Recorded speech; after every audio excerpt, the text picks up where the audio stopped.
The following announcement is paid for by the Wrestling with Nerds.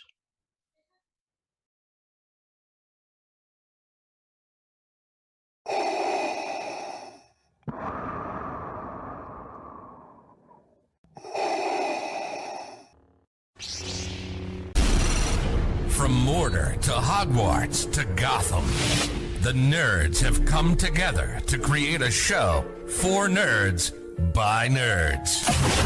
Join nerds doing nerd things as they talk about all things nerdy. Stay up to date on the show by liking the Nerds Doing Nerd Things Facebook page.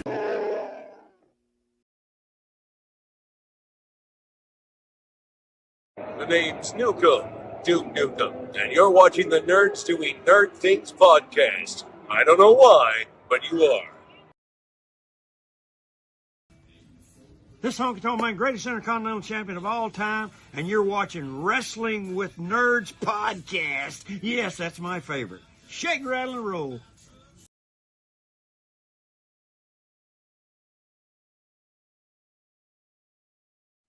Shut up. What's going on, wrestling nerds, and welcome to this week's episode of the Wrestling with Nerds podcast. We are talking about last night's Elimination Chamber, coming to you from Toronto, Canada.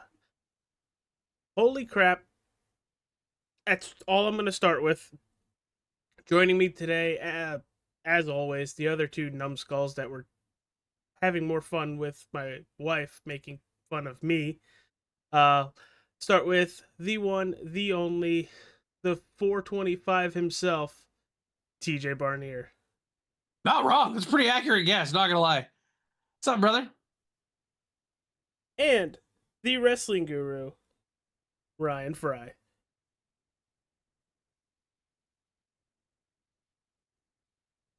Oh, That's you, Ryan. There's your cue. he done screwed up. He was good, and then he wasn't good. How about now? How about now? Whoa! You sound great now. You sound There we like go. You sound No, I'm better than good. you've ever. right. Like this is the best vocal we've ever got. Well, good. I'm glad. That means you won't misunderstand anything I say tonight. That's concerning. I'm good. AJ, you had a long week this past week. Guys, we're sorry, but we've been really, like I said before, we've been really busy. And work even pulled AJ into a different state. Yeah. So I missed you guys. Some news for you guys that we're gonna look out a little bit later, some more information, but the GM mode that we were doing, we're gonna nix that. We're gonna work on that and bring it back for me and AJ as a separate type deal for when the video game comes out. We're gonna do the online GM mode. We're gonna have fun with it between the two of us, kind of like Xavier Woods and Tyler Breeze do on Up Up Down Down. Just it'll be fun. It'll be fun to do it that way. We have we've been communicating with each other, trying to come up with new ideas or newer things for us to do. It may not be new in the podcast wrestling realm. One of the things we discussed, and I believe we're gonna work on it for next Sunday. It's March Madness, so we're gonna do a 64 entrance theme bracket. With our other co-host Mike Capizio will be a part of it as well. I am setting up the 80s and 90s bracket. I believe I made it. AJ is setting up the 2000s bracket. TJ is setting up the 2010 bracket, and Mike is taking care of the 2020 bracket. The theme had to debut in that era, so if it runs into the next era, it can't be used as a theme. For that era. The way we'll do it is the bracket that we're in, the other three people will vote on which one moves forward into the next round, and so on and so on. I think that'll be fun. It's something I've wanted to do for quite a while, with the wrestling theme music, because some stuff today is really good. Some stuff from back in the day are really good. What I'll do is we'll kind of have it ready for us to hear so that everybody can hear the theme music between the four of us. You guys on watching will just have to go find it and hear it yourself and make your own judgment calls on where you think the bracket should be, because It's you know, more of Copyright. yeah, because copyright's a pain in the butt. and but I'd it's- rather not have one of those videos that taken Yeah. down And that it's gonna somebody be spent fun. hours on. It's going to be a lot of fun. I'm looking forward to it. We're not going away. We've been really busy and missed a couple of weeks. The beginning of this year has been very slow, but business is getting ready to pick up. Oh, beginning to pick up. It For has us, picked up. yeah, for us, it's beginning to pick up. Oh, For on okay. TV, it's definitely picked up, and we're going to get into that. I do know we have some planned watch-alongs coming along that we're going to start working on, and some other stuff that we've got kicking around. So we're not going anywhere. This is not falling off a cliff and going away and never coming back or anything. We're not going anywhere. We're moving forward. We're just some ideas we had, we're nixing or readjusting on the fly. So that was a fun idea for the GM mode, but then the video game came out and then announced that they're doing online GM mode, and it was like that's something me and AJ's always wanted to have happen. So now they're gonna have it. So we're gonna try to take advantage of that. Yeah, which it was cool. I'm happy we had like a little proof of concept of it. But yeah, it's not like you guys are gonna have to wait long. That comes out Friday for the early birds that pre-ordered it. I'm one of them. So do not try to contact me Saturday morning through Sunday night before we record this podcast. I will be busy with WWE 2K25. For the record, when the last one came out, I believe it took him a day to beat all the little moments things. Yeah, I had showcase done in like a day and a half, if that. Maybe then that was with taking a little bit of a break because hey TJ, how long did it take you to beat yours? Macho Man Randy Savage won. Over and over and over. No. And No. I gave it like 20 attempts, said to hell with this, and haven't turned the game back on since. So anyhow, guys, what happened? Anything good happened last night? No. The inside of my eyelids. I'm with him. It would have been more entertaining. I did get woken up. Elimination Chamber from the Rogers Center is the first pay-per-view held in the Rogers Center since WrestleMania 18, when it was called the Sky Dome. How ironic that WrestleMania 18 was Rock Hogan with a flip, and then last night with a flip, which we'll get into. I thought it was a solid card. The matches were good. Some of the booking, most of them were good. Some of the booking makes sense. Some of it I see why they did it. And we're gonna get into that. We're gonna let the navigator navigate and go through the matches, and we'll break them down. But all in all, though, I have to say before we start with this Elimination Chamber, I absolutely love the long storytelling and the non-predictable storytelling that, and I'm going to give them both credit for it, that Rock and Hunter have put forth in their stories. The unexpectedness of any of this has been the best part. I've known wrestling for a long time, and these two can vouch for me. I could predict shows left and right, and it would be basically 100% correct because I knew how Vince liked the book. With Hunter and Rock, this pay-per-view for me was a complete toss-up going into who was going to win either one of the chambers. The tag match, you kind of knew where that was headed, and even the unsanctioned match, so to speak, you kind of could have gone either way. You say that, and yet you went 3 for 4. The only one I got wrong was the women's elimination chamber.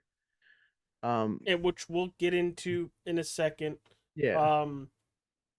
38,493 people packed packed Rogers Centers for Yeah, that. I'm A gonna different say layout. yeah, I'm gonna than- say this is the small layout. They've done this before. This isn't new. When Raw was in Skydome in the mid 2000s, they used a similar setting, only the other end of the field. The big I don't know if it has it now, but remember Skydome had that big video wall. It's still It's there. very, very, very iconic from WrestleMania 6. It's in center field. Yeah, it's in center field. That Raw, everything was in center field, so that they had the big screen or the big video wall. They didn't. They were at home plate for this show because the entrance was the dugout, which I was telling AJ this morning when we were watching this over. I love that setting for when they do the baseball stadiums that way because it's very old school with a new feel. Because Mhm. when the NWA and the WWF and the WWF would go to like Shea Stadium or any other stadiums, that was kind of the layout they would use. Using the dugout as their entrance thing, like except for if your name is Ric Flair and then you land in a helicopter in center field and walk to the ring that way. But I liked the way they use the layout for the ballparks. That there's not a giant stage, and then the people behind the stage, the video walls get that view. I dig it. I I'd agree. I I like like that setup with the fans right there behind him. yeah, Mhm. like like they use the majority of the seating for the baseball stadium. Yeah. It makes sense. They did it. They did it. You know, this past April for us. Well, I should say this past April, almost 12 months ago. April for us. They at Wells Fargo. They had the small video boards with the Yeah. crowd back, and it was pretty cool to see that way live. All right, so let's start it off. First match of the night was the Elimination Chamber match for the Women's World Championship match at WrestleMania 41. Winner takes on either Io Sky or champion Rhea Ripley. Bianca Belair defeating Alexa Bliss, Bayley, Liv Morgan, and Roxanne Perez after Naomi gets attacked by Jade Cargill and unable to compete. Holy shit. Wasn't expecting that at all. But when her music, Jade Cargill's music hits, you see Naomi just right back at Bianca, just what? And And they played it up like she was about to murder Liv too. yeah, and she just straight pushed Liv to the side and just cold cocks Naomi and just beats Naomi to the point where they have to throw her on a stretcher to. She slams the chamber door on her head. I mean, you could go ahead and say that was brutalizing. Yeah. I like the way they kind of played that off. If you paid attention, Bianca and Naomi are wearing all white, Jade's in all black. and then Jade comes out in all black, and it kind of gives the feel of Jade for some rhyme or reason is the heel in this situation, just from black and white. Yeah. But she absolutely destroys Naomi. There is a little bit of eye contact between Bianca and Naomi that makes me think that this wasn't just Naomi. I think Bianca was involved. How that's going to play out is going to be very, very interesting. If Bianca ends up being involved, do you somehow see that WrestleMania match turning into a triple threat in a way? No, but you could possibly see something where Bianca gets pulled out of the World Championship match. Oh. Or she's wrestling twice during Mania. She could be facing Jade night 1 and then Rhea night 2. Ooh. Could very well be. I understand. The women's chambers match was the one match on the entire card that did not have. There were 6 lanes of traffic converging to one, and you didn't know which one was going to get the right of way.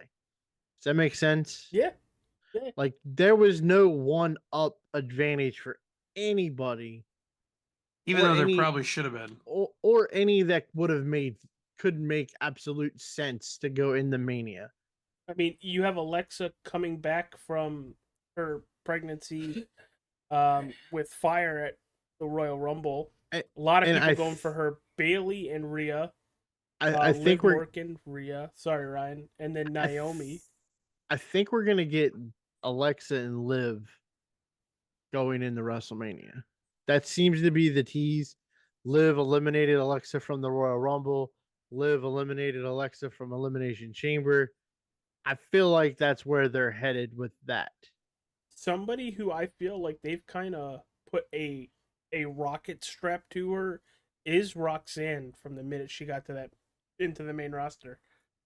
I mean, she's not exactly main roster yet, from my understanding. Okay, but she's continuing still... to have good shows with main roster talent. Oh yeah, yeah. I think her and Bailey are on a crash course to a match. Either Whether at that Stand and happens at Deliver Mania or not, just a singles match. Mm-hmm. Bianca winning the Elimination Chamber, in a sense, makes the most sense because you're gonna get that matchup of Rhea versus Bianca at WrestleMania. Maybe. Possibly. But right now, because we don't know what's in the future plans, we know what's set. I not set, but I feel like Rhea's gonna beat Io. What they're building towards. But you're gonna, even so, those three were the cornerstones of that ending of the black and yellow NXT, and now they're in the WWE as kind of the cornerstones of the present. Mm-hmm. They are the benchmarks, so to speak, in the women's division on Raw. I mean, to me, the biggest benchmark of any women's division is still Charlotte. Rhea's proven she can beat Charlotte on the main stage. Again, that needs to go to a 3, but we don't need it right now. You finally get Bianca and Rhea, what's booked, to go one-on-one at WrestleMania. You've not had that yet. You've had Bianca win the Royal Rumble, last eliminating Rhea.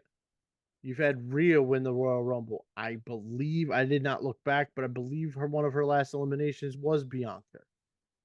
You've had them two going back and forth about who is the next quote unquote big thing in the women's division. Now they're gonna come to a head at WrestleMania for the Women's World Championship. You know I have money on mommy no matter what. But I feel like this is Charlotte versus Becky. This is Bailey versus Charlotte. This is Trish versus Lita.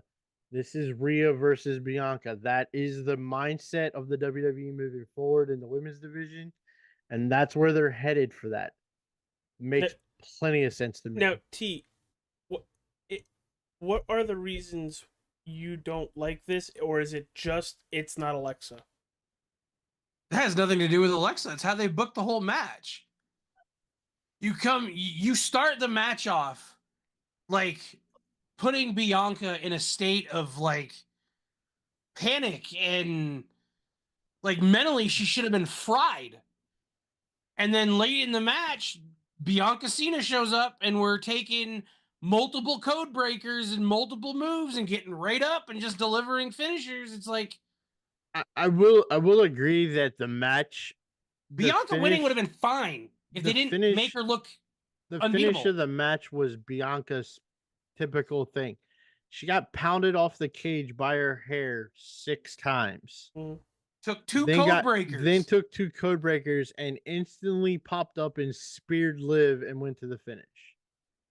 That I agree. I agree with you 100%. I hated the finish booking, but Bianca winning probably does make the most sense moving to WrestleMania. I mean, after Jade murdered Naomi in front of her, you know, she looked like she was done mentally already, like mentally out of the match. And yet she, you know, overcomes it. Right, but I'm saying like overcomes it like it was nothing. Like make it me. I mean, it just It's like every I time will- she hit her spot, it's like, no, I'm fine. My I friend will- just got murdered. I'm fine. I will give Bianca this: the selling that she did in the pod is the best selling she's ever done in her entire life. The only selling she's done in her entire career. But I will agree with TJ. The finishing booking of the match is hard to watch. I mean, literally, I was waiting for Liv to get the upset win. Like especially after the whole like slingshotting her into the cage multiple times with her hair. Yeah. And then the code breaker, I thought, okay, this is definitely over. And then she blocks Oblivious twice, and I'm like, come on now. That part was kind of ridiculous. That was real, like he said, Super Cena, Bianca Cena booking. And that's the one part of it that I didn't like. But I can see where they're headed for WrestleMania, and I like it. All right. You want any final thoughts on this match before we go to the second match? No. All right. Second match of the evening. Tiffany Stratton and Trish Stratus defeating Nia Jax and Candice LeRae. Goes almost 12 minutes. What are your thoughts? Because I didn't hate it, but I was. It just me, or was like everybody either in white or dark? Oh yeah. Palette, like no color. For this match? For the whole night, it seemed like you were either in like white or dark colored. Well, Cena had blue shorts. That's Cena. Cena always wears shorts. Except for the Madonna brawl jacket that Rollins wore, I actually really liked his ring gear. Cena also had like the whitest shoes I've ever seen in my life on. His orthotics is what I kept referring to him. That's what it looked like. But like Rollins' gear was actually pretty cool looking with the blue and the silver, or the timeout. It's just, it was timeout. It was dark again. Colorblind. Like everything was. Let's warn everybody that I'm colorblind now before I sound purple. like a complete dumbass. But yeah, it blue, looked like your purple, galaxy background you had silver earlier. and black. I actually liked it, except for the stupid jacket with Madonna's brawl on the top of his shoulders. All right, back to Tiffany Stratton and Trish Stratus, because we can get to the men's chamber. This match, they were wearing maple leaf colors. It was fun. It was fun to watch. I liked it. Yeah, it was what it was. It was a good middle match. I mean, it was a nice rub to Tiffy. Tiffy and Trishy wearing matching Blue Jays and Maple Leafs colors was fine. I think everybody should stand and respect that Trish Stratus is almost 50 years old and is has a banging body for 50. Waiting to see where you went with that. That's what I was waiting for. I told my wife last night when we were watching the match, I said, she's still my 1A. Trish Stratus will always be 1A to me. I love what she said on SmackDown the night before, where hey, your dad had a picture of me on his wall. Hand to God. I did. Yeah. I'm kind of I don't know if we're gonna get anything out of Trish for WrestleMania, but it would be really fun if we do. It would kind of be fun to see this. Go. It would. I really feel like we do need a women's battle royal. Something, because there's now all these women matches that could go on, and there's not enough card space for. You know what I mean? Like we were just talking about, like a Mae Young battle royal. We were just talking about it with Bailey and Roxanne and Alexa and Liv and Bianca and Rhea, and then you're gonna get Tiffany and Charlotte. It's like there's so many women matches that you could have and not enough card space. I enjoy it. I like Candice LeRae's in-ring work. She's one of the best. Nia Jax is Nia Jax. She's only there to look dominating and then fall and hurt her butthole or whatever she did on the ring apron. My hole. Yeah. She does her job. I know people don't like her and think she can't wrestle and all this kind of stuff. She's doing her job. The Stratus faction off the top rope bulldog was impressive. It kind of looked like Trish was, or Trish was kind of laying on the apron and kind of messed Tiffany's time up for the moonsault. Mm-hmm. And she's like trying to kick her off the apron. And it's like, wait a minute, that's your partner. What are you doing? And then she goes to the other turnbuckle to hit the moonsault. I think this puts the nail in the coffin of the Tiffany Nia story, so to speak, without it having to be Tiffany versus Nia. Yeah. Because who Now it could knows? Or be at least Tiffany and Charlotte. at least until post Mania. And now we're on the road for Tiffany and Charlotte. I'm actually pretty shocked that Charlotte didn't make an appearance in the ring and only did a backstage segment. Or even just walk onto the entrance ramp. Mm-hmm. But all in all, I mean, it was a solid match. They gave them enough time. They didn't rush anything. No. Match number 3, Kevin Owens defeating Sami Zayn in an unsanctioned match. Goes almost 27 and a half minutes. Am I the only one that think these unsanctioned matches don't get unsanctioned enough quick enough? All right, so I have shit to say about this. I'm tired of Kevin Owens and Sami Zayn always fighting each other, and then 2 months later becoming a tag team again. I'm done with it. They can It's rinse, recycle, repeat with these guys. The way this ended the same way Sami Zayn's NXT title run ended. Done. Same way it ended when it was Kevin Steen and El Generico. They're both great. I wish they'd just go their separate ways. I get why they didn't both take each other out because we brought Randy back. But I had told Fry leading into this, I kind of wish they'd injured each other and went away for a while. Yeah, but then they just come back and fight each other. The magnet between these two is something that I don't think they can get apart and get away from each other. I just don't. The match was amazing. Yeah, the match was great. I'm just tired of it. The match was good. It could be to write Sammy off though, and that could have been the plan for a while or for now. I don't know where that's headed. So Randy needs a save from KO. Yeah, we start that over again. I don't know. I kind of my feeling on Sami Zayn. I think he's as vanilla there is. I just do. There's nothing going back to his heel run when he was the conspiracy theorist guy to. Can I just throw this out there? Does this match even happen on a card in the United States? Yeah, probably. I mean, I don't know. I mean, we're in Canada. These are they're both from not far away from Toronto. Yeah. Montreal area. It's 2 hours tops. Like, if this isn't a Canadian, this is in Buffalo instead of Toronto. Is it even happening? I mean, that close probably, but I don't know. I don't know. Like I said, I don't. I mean, but you brought Trish back. You brought Trish back. Makes sense. You're in Canada. You're in Toronto. You have two prominent Canadians fighting each other in an unsanctioned match that takes what felt like half the match to get really unsanctioned. Oh, it didn't take long for this match to get unsanctioned.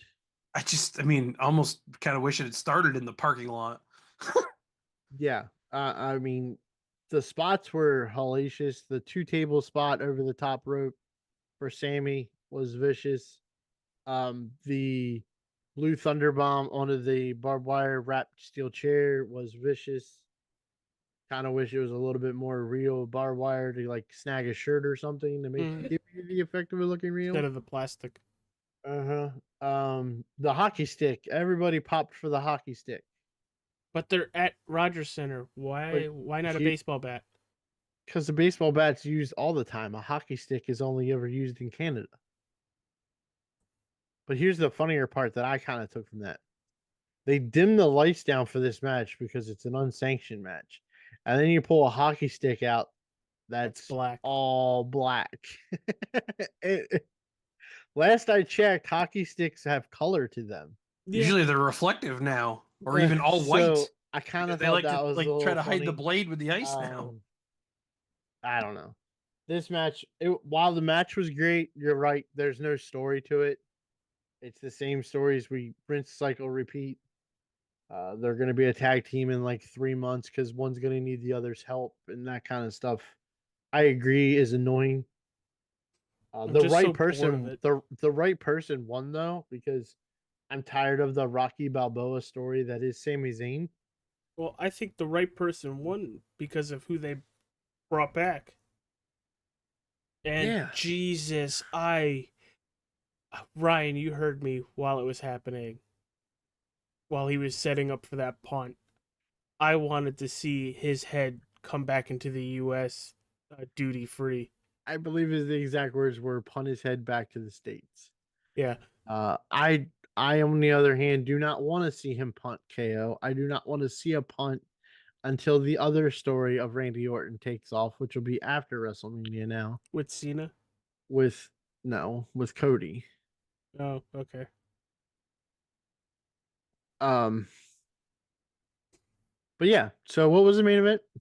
I Uh, don't think anything really happened in it, did it? not the main event. After the main event, we can give two craps about the men's elimination chamber. Why? I mean, I actually thought that was one of the better matches of the night. Oh, the men's elimination chamber was fantastic. John Cena defeating CM Punk, Damian Priest, Drew McIntyre, Logan Paul, and Seth freaking Rollins in 32 minutes 40 seconds. Now I'm gonna pause it. I wish you would read it in the order they got eliminated. I'm reading gonna it as it said. I'm gonna pause it for you and ask you this question: Who is the only? Who were the only two guys not to get a fall in this match?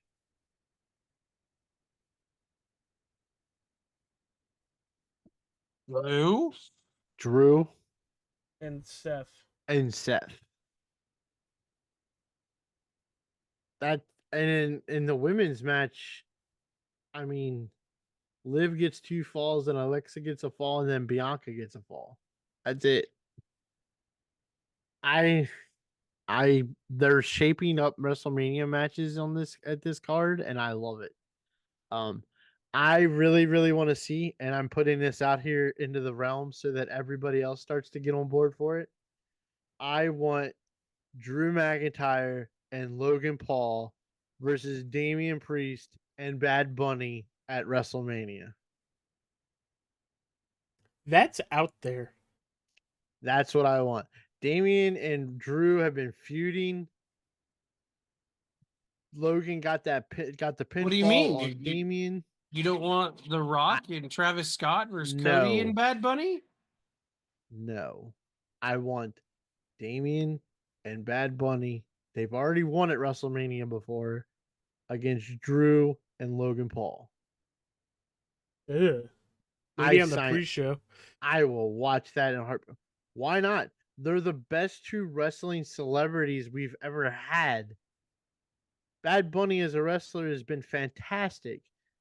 His match with Damian at Backlash in Puerto Rico is one of my favorite matches in the last 4 years. I absolutely love that match. But What I are just some want it. standouts about this elimination chamber? I think we're gonna have Drew and Damian in some sort of a match at Mania. I mean, the idea that the finish for Logan Paul is the exact same finish for Hangman Page in AEW. Buckshot lariat, Punk ducks underneath, spins him around, hits him with the go to sleep, pins him 1, 2, 3. It's the exact same sequence. It was hilarious. I saw that today on Twitter and laughed hysterically. I know I've said this a bunch of times on the channel. I think Logan Paul's buckshot lariat's better than Hangman's. Oh yeah, I think it's clear cut. You're like you said, you're gonna get Drew and Damian in a singles match most likely. I was thinking Logan and Punk. I think you're gonna get no with the stomp from Rollins to take Punk out. You're gonna have Punk and Rollins in something. Yeah, but then what do you do with Roman? I mean, we'll figure it out, or they'll figure it out. out. You put Roman in that match and make it a triple threat. I'm all for it. I don't know. I mean, I think we're all still waiting for the Roman Seth, Kryptonite chair match. I mean, you are. I mean, everybody's waiting for the blow off of finally having Rollins versus Roman. But what if we never get to that? What if Roman? What I if mean, we've Seth? What if Seth talking all of this about Roman, and then at the end of the day, like this whole build of taking your soul and this and that, I could easily see Rollins just saying the hell with the fans and lining himself back up with Roman, some way, shape, or form down the road. I just see it. But if you put in the ring, what's the phrase? My friend or my the enemy of my enemy is my friend. yeah. You think of that, and the first three people I can think of is Seth Rollins, Roman Reigns, and CM Punk. But who's the enemy's enemy in this one? It's Seth and Punk, and then boom, Roman. boom, and then boom, boom, boom, Yeah, and boom, I boom, mean a boom. triple threat match between the three of them at Mania would be Great. yeah. Who does Paul Heyman root for in that match? Well, Is the favor part of the matchmaking? I mean, I'm gonna say that's probably gonna be the favor. Is it's probably gonna be set at Roman and Seth, and Punk's. Like I said before, and I've said this in our group chats before. Punk's hatred for Rollins is gonna be his favor from Heyman. He's gonna find a way to be able to get into that match and take out Seth Rollins. So I just want to also state before we get to the real main event that I told both of you that John Cena was going to win the Elimination Chamber. I've You been both, I've been saying since they announced this, I you, want him to lose every single match. you both disagreed with me. You both went against the Guru again, You've been wrong before. and you both failed miserably. I don't hate it. I'm glad you don't. I don't hate it at all. I don't hate it either, but I wanted him to lose every match this year. No, I want him to get a fucking. Sorry, excuse my language. I want him to get a tan because I'd like for him not to look like an old gym teacher, but that's beside the point. He looks hard. I would imagine when he comes back to television, he's gonna have a different look. He may have his head shaved. The hair may be long for this movie that he's finishing up, but his head might be shaved by the time he comes back. I'd love He if needs to do something. I'd love if he flips everything and jumps into like a singlet. Well, I sent you the post from his Chris Van Fleet interview a while ago. Shit, But just come back wearing the Peacemaker helmet at this point. When he was supposed to turn heel after the Rock feud between the WrestleManias with the Rock, he recorded his own heel entrance theme and he was going to a singlet and all that stuff. So that probably is where they're headed towards for Cena. I don't think you're getting Cena this week on SmackDown. You No. might get a video package from him because I believe he hopped on a plane and Yep. flew to Africa to finish the movie. Or finish up his last stuff that he has to do for the movie. Pretty much grabbed a mic, dropped it, and walked away. Yeah, the mic drop was pretty impressive. But I mean, just the storytelling in the ring of that moment. Cody comes out.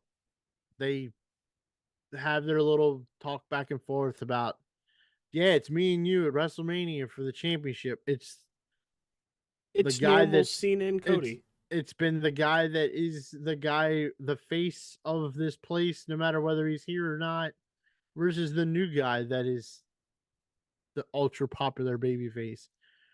And it was all good. And then the Rock's music hit, and then it got cut off or mixed into some entrance theme for Raw. And Travis, whatever the hell his name is, comes strolling out with a Travis Scotty, his two first names. Well, he and Rage Sage, apparently. I got a really good name for him. It's called Go Away. He comes out, he's got his custom made hardcore championship that Triple H gave him, and it does look cool. He's slurping on an energy drink that's not a Zeo energy drink. Which he somehow throws down at the entrance ramp, but then when the segment's over and him and Rock and Cena are walking back the entrance way, magically has an energy drink in his hand again. Haven't figured that one out yet, but anyhow, yeah. What did McAfee call it? Raging Rage sage, Sage. which means weed. I The kind of devil's lettuce. I don't mind that stuff at all. I don't mind people's use of it and all that kind of stuff. I don't understand why it's got to be plastered on television in a wrestling ring. It has no business in the ring. I think that's It Travis didn't. Scott's thing, It. isn't it? I don't care if it's your thing. Great, but keep it when it's your thing. Promote it when it's your show and you're doing your thing. Great, but when you're in the middle of a wrestling ring, it ain't about you anymore. I didn't like it on Raw when he was hitting a joint right beside a 12-year-old. That was awesome. Um, but you get him in the ring, and we get the we get the Samoan Elvis Rock on his way to the ring with his bell bottoms and his vest, and it's just. And then he tells Cody, I want you to embrace me. I'm making me your brother. I'll make you my champion. All this kind of stuff. And you'll have everything. And you'll have everything. And he tells Rock that he wants everything, but he gave his soul up a long time ago to this ring and the fans in the crowd, which I knew that's where that was headed. And then he uttered the now most coined catchphrase one liner that will ever be mentioned in a WWE ring again, which we're not going to repeat. As Pat said, one of the craziest things I've ever heard spoken that's ever been spoken. Yeah. If you thought the WrestleMania tagline last year was bull, you know what? This right here is sheesh. And it was weird because like The Rock backpedals and like just takes it all in. And he looks at Cena, and Cena even makes the comment. He's like, "Huh, that man, he's got a set of balls on him." Talking about Cody, and then Cody and Cena embrace, and Cena locks eyes with Rock. the flip of the switch has occurred, and we go from See, the acting lessons have paid off. happy-go-lucky John Cena to pissed off Ernest, and it was like it was like the part in Suicide trance. Squad when he realized he has to kill Rick Flag. Rick Flag. That kind of sounds like Ric Flair. It's kind of funny, isn't it? But like the switch of the flip or the flip of the switch. And I know in the Discord I was in watching the show, I believe Joe has it on record. He just has to find it first. But like when he instantly when his face changed, I went ballistic with like, whoa, whoa, whoa, whoa, whoa, wait, what? And I've seen videos now of people doing the same things. It wasn't expected. I know there's been talk of years of Cena becoming a heel and Cena turning heel and all this kind of stuff. But I don't think if you thought Cena was going to turn a heel in his farewell tour thing, you were taking a shot in the dark. But for John Cena to turn heel on his farewell tour is, and I said this last night, and I've had a lot of people agree with me, and a lot of people disagree with me. But John Cena turning heel last night is equal to not the group, not the ramifications of what happens after the fact. When John Cena turned heel last night, it is equal to Hulk Hogan turning heel and joining the NWO. 100%. And I'm sorry, and I put this out there when I said this last night. If you were not alive or religiously watching the product when Hulk Hogan turned heel, you have no valid argument in this conversation. Because to watch that happen live and the build to it where you didn't know Hogan was the third man in any way, shape, or form, but had heard the boos of Hulkamania the month prior to him going to the joining the NWO is similar to the years of people wanting Cena to turn heel. Cena sucks. That night Hogan turned heel. That to me is the pivotal point, the turning point of professional wrestling in general. You know the biggest problem they're gonna have with this? What's I it? think the fans are gonna like him heel. Why is that gonna hurt? That's no a shit. thing now. But my you That's know the on Cena. let's but go that, Cena sucks. but I don't see, think you're gonna that's get the Cena sucks anymore. But see, that's on Cena to make his heel, whether it's going to be the cool guy heel or a heel. That lies on Cena. I'm just This is certain where guy made being heel pretty cool for the last few years. yeah, I but know he got somebody who again, did it before that. but he also got cheered. That's my point. It's whatever way Cena wants to take it. Does he want to be the cool guy heel, or does he want to be a heel? This is going to be the test for John Cena, and it's going to affect his legacy for sure on how it's played out. If he wants to be the heel, he's got to do some dastardly things to get there. And it started off well last night. For sure. When you kick Cody Rhodes in the nuts, you started off right. And the belt I think shots, the title shot was worse. Yeah, the belt shots were legit. the W was in the side of his head. No, we figured this out. That was the moron in the corner not knowing how to throw a working punch and slap Cody Rhodes with full force to the side of the head. Oh, I That's thought he what the punched bruising him. was. No, Well, it was with the glove and everything on. Who knows? But that too much rage sage. That's because somebody doesn't know what the hell they're doing and they bring him into the ring. That caused that. I have watched that back because I thought the first thing too. I thought, man, that belt shot made a lot of contact to the side of his face. Look how swollen he is. But when you get full fed smacked in the face by a human hand, that happens. There is a reason, and I made this comment to AJ earlier. This segment explains why there was no blood in the unsanctioned match, because it would have taken away from the moment that Cody gets busted open. I mean, they got color in the women's match, but not like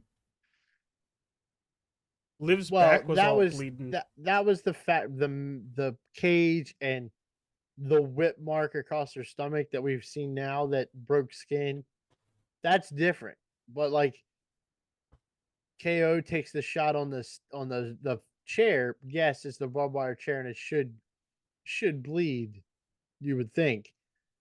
But the eye did swell up. He made the eye swell up, which works. But the blood was saved for Cody to make the Cody moment more, oh my God, he's bleeding. Oh, and he was gushing. And they just kept going at it over and over and over again. They weren't stopping.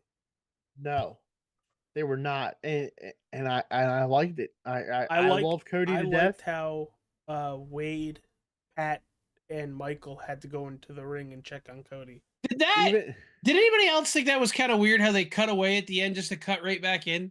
Well, it's because they were switching programs. I don't know. But did it feel like it, like almost like maybe to the global market they went off air? No, I almost think that was done accidentally, because when we watched it back today, all of that's cut out. Really? Yeah, because when it cuts out, Cody's just laying in the ring, and when you start the post show, it's those three and Cody halfway up the aisleway. So they cut all that extra out from the shows. So I almost think they left the camera on by mistake. Maybe. I mean, it definitely felt like we were seeing something we shouldn't have been seeing. But it goes back to the whole, what was it, Clash of the Castle with Drew and Tony Fury or Tyson Fury, when we got all that extracurricular that we technically weren't supposed to see. The whole singing, everything that we saw after their match. Mm-hmm. So Ryan, you mentioned something earlier this morning when we were watching and everything, and we're closing up soon. We're at the end of the pay-per-view talking about it. Um, Yeah, I'm gonna go back. I hope there's like a YouTube guy that was smart enough to like bundle all of the Rock's promos up from the moment he joined Roman to now. Because remember, yeah, the Rock does this instead of this for acknowledging, and I'm almost wondering if this is the loaded pistol. So I'm kind of want to go back to see if there was like a like this was the first shot. Does that make sense? yeah, Was yeah, that's joining the bloodline is why shot I want number you to talk one, about it. and then I want to see if he does a 5 and a 4 somewhere, because at Bad Blood he did the 3, which people thought this meant the John Cena logo because he did this, but it just meant 3. And then last night when he slit the throat, it was 2. So then I'm waiting for Roman to be 1, because that's what I think it's headed towards. Is it's going to be Roman is the final person that he's taking out on his That'd, revenge tour. that'd be wild. Um, I think I think The Rock is going to be involved in WrestleMania some way, shape, or form. I think he has to at this point. I would almost bet on you could possibly get. It would be very, very interesting if The Rock being the what is he now? Does he call himself the chair? He didn't call himself the chairman of the board or anything. What was the executive of the board or whatever? Where he's, but it would be almost interesting if Cody and Cena have their match. Cena loses because I didn't even think at WrestleMania going in. I still am not sure if Cena gets 17 at WrestleMania. I think it possibly will happen, but it's going to take a lot of doing to get there. Evidently, don't let Ric Flair in the building and he'll be off his blood thinners. But I would also find it very interesting if they do something with Cody versus Rock with that People's Championship, because everything keeps going back to the people. Cody, I sold my soul to the ring and these people. These people, it's everything he talks about between the two of them go back to the people. So I'm almost wondering if that People's Championship is going to be something between Cody and Rock. That way, it's not the WWE Championship between Cody and The Rock, because there's no reason for The Rock to be the WWE Champion. Yeah. I know you don't. I know you won't like it, but there's reports out there that Travis Scott's going to have a match at Mania. Well, I think that you got to remember. Also, remember from the press conference last night, not everything you read in dirt sheets is the truth or makes sense. So don't believe everything.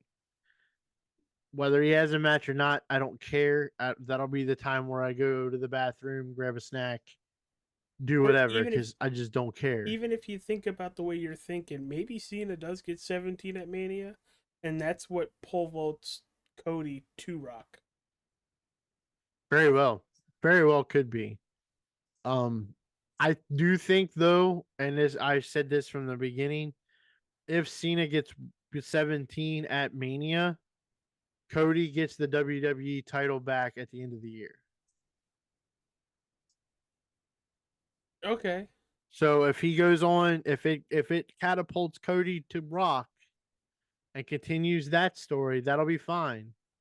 But by the time we get to December, Cody is gonna get the WWE title back from John Cena. I'd rather Cena drop it to Orton, and then Orton Cody. I don't. That is a roundabout way of a story you've got less than a year to tell.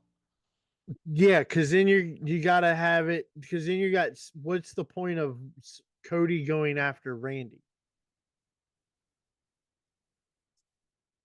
There's no enticement there. If Cody is the guy that wins the last, especially if Cena and Orton have matches throughout the year, and Cena beats Orton, where Orton can't get that championship away from him, and then Cody's the one that gets the championship from Cena. Now you have animosity because Randy couldn't get the job done against gets Cena. Now you get heel Randy versus Cody.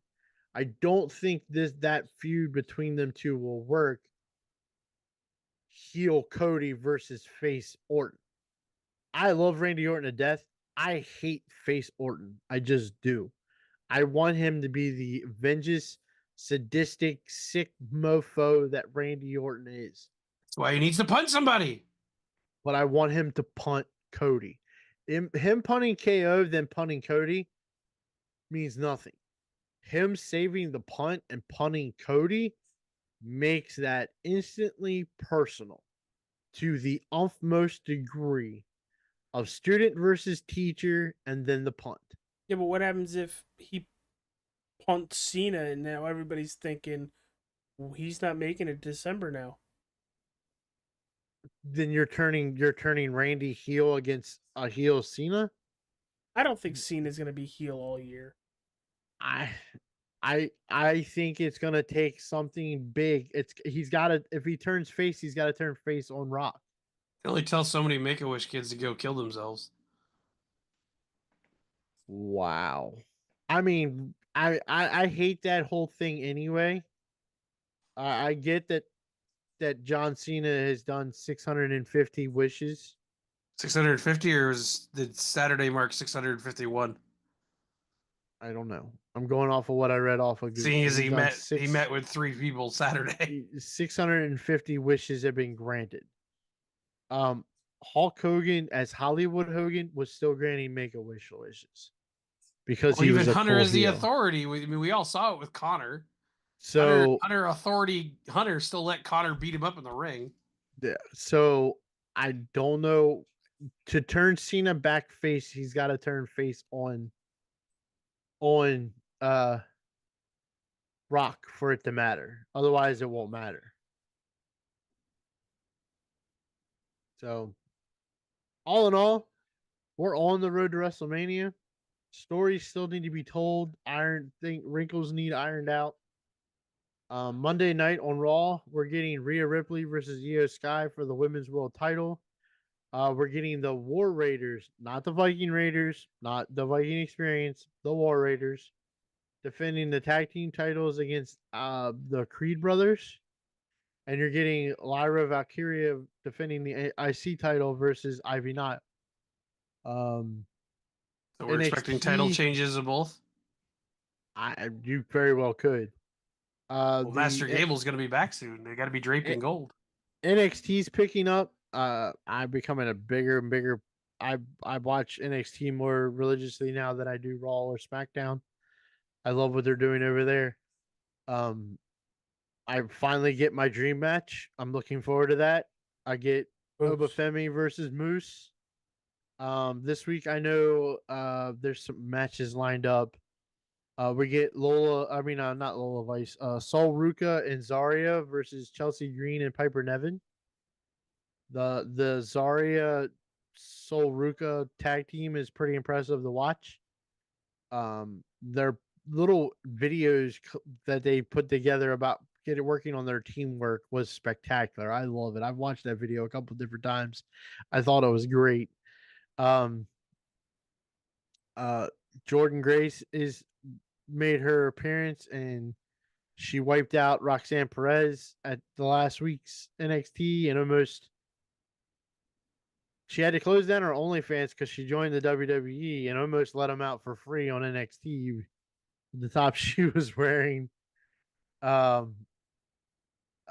What else is going on over there? Sean Spears and Tony D'Angelo for the North American Championship is taking place on Tuesday. I'm looking forward to that. I'm really big on Sean Spears' new group. I know AJ likes the family and likes Tony D'Angelo. I like where that story's going for NXT. About Ricky Saints. Yeah, Ricky Starks made his debut last week. Picked up the win, pinning Wes Lee. We'll see where that goes. Trick Williams and Eddie Thorpe are still at each other's throat. More power to them. How about the off-brand shows? You looking forward to any of that? LFG, Evolution, I don't have whatever the hell it is. LFG. I don't have LFG, so I have not been able to watch a single episode of it because My guy, YouTube TV does not carry A&E. my guy. The one time I can help you with a login. Oh, that'd be nice. Evolve debuts, I think Wednesday on Tubi. I don't have that, and I think it's free too. It's Pretty free. sure it's free. It is free. Evolve debuts on Tubi this week. There's some NXT people that are gonna be on the show. Brenly Reese. I've seen her a couple times on NXT. She's good. She's green. The one of the guys on the D'Angelo family, I can't think of what his first name is, but I think his last name is like Castafino or something like that. He's the guy that wears the pinstripes. He's in their promos, so he'll be on there. I saw somebody look like the cross between Alexa Bliss as the Sparkle Squad chick and Bailey's hugger. I don't remember her name. Kylie Ray. Kylie Ray was she was in the last Mae Young Classic tournament, I believe. She's been everywhere on television. She's been in AEW. She's been in TNA. She's had another wrestler with Ray for the last name. Is that like an older sibling, or no relation at all? Not a relation at all. There's Candice LeRae. No, I know there's another. You're thinking of the one that was the Isla Dawn's tag partner before she changed her name, which was Kay Lee Ray. Probably. And then got released. No, Isla Dawn was released. The other one wasn't released. She's Alba Fire. TV. Yeah, Alba Fire. What was I gonna say? She's been everywhere. She's been in AEW. She's been in TNA. She's had a couple of run-ins with some people, and she goes away. I know her and Jericho don't get along because she's accused Jericho of some things. And then she was signed to a deal once with, I want to say it was their AEW deal, and then she just like nixed on it and left, and wasn't heard from for like a year and a half, and then she made her comeback. So she's gonna be on Evolve. I have heard that there's gonna be a masked female wrestler on Evolved, and under that mask is supposed to be Jessica Carr, the referee from SmackDown. That's Jess. Yeah, Ref Jess. She started off here in Baltimore or outside Baltimore as a wrestler, and then transitioned to a referee, and then got her big break into WWE. But I've heard she's trying to get back into the ring. But other than that, I mean, I'm looking forward to this week in wrestling. There's a lot going on. And we're on the road to WrestleMania. Is Corey Graves on NXT still? Yes. Do we think they're doing anything with that, or do we think that's gone away completely? I think that was all attempted storyline. I think that was all dirt sheets talking smack. I mean, I thought it was hilarious the other week. They had somebody was missing, and they brought up the other NXT guy to the main roster. I'm like, really? What? Not Corey? You know, the guy that was doing that job. Let's bring the other NXT guy up. Yeah. Just my opinion. But guys, I'll see you here live next Sunday. Yes, sir. We're going to announce our 64 theme bracket and talk about what we saw this past week in wrestling. Yes, sir. I can't wait for it. I'm the guru, the bald one's AJ, and the fat one's TJ. Yo! Because all of us are fucking pot kettle black. My God. Don't you have some stupid gesture you got to make? No. Oh, good, because just like that gesture, he's been not talked about at all since he won the damn thing. What do you mean? He just made the save on the show the other night.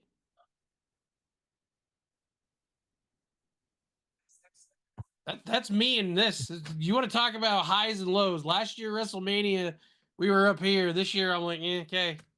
Yeah, you said you're not even going to watch it, so. I have no plan to watch WrestleMania. Well, I guess it'll just be me and Ryan on that show. Hot take here. So does that mean Gonna does be a that mean fun the show. recap show is just us? Yeah, probably. Cool. I'm excited for Mania, but we still have 5 weeks of building to go, so bye everybody. Deuces.